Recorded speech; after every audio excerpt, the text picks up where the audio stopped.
Title: Biden's balancing act and Zelensky's wrath, NATO in the eye of the storm.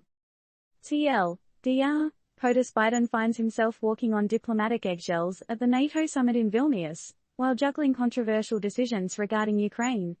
Meanwhile, Ukrainian President Zelenskyy teases a last-minute appearance, leaving everyone's nerves frazzled. Once upon a time in Vilnius, Lithuania, the NATO summit was underway with the heat turned way up.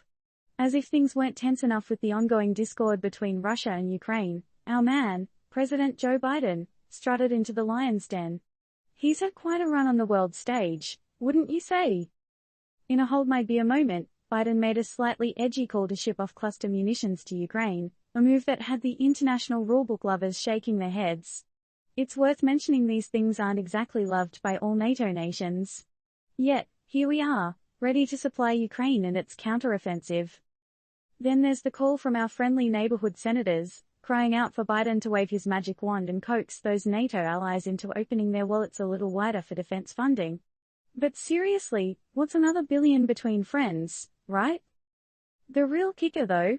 The Ukrainian president, Volodymyr Zelenskyy, waiting until the 11th hour to grace the summit with his presence. Talk about a dramatic entrance. And let's not forget, this is all taking place in Lithuania, a country that's been through the ringer, from being a former Soviet nation to its current vulnerable position in the Baltic region.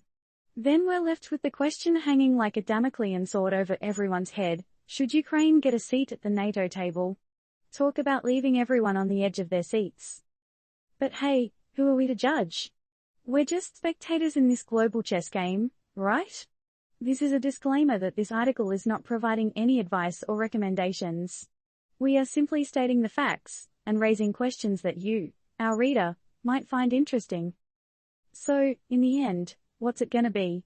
Will Biden's controversial decisions pay off? Will Zelenskyy's last-minute appearance sway the scales in his favor? And the biggest cliffhanger of them all, will Ukraine join the NATO family? What's your take on it? Let's get this discussion rolling. Does Ukraine deserve a seat at the NATO table?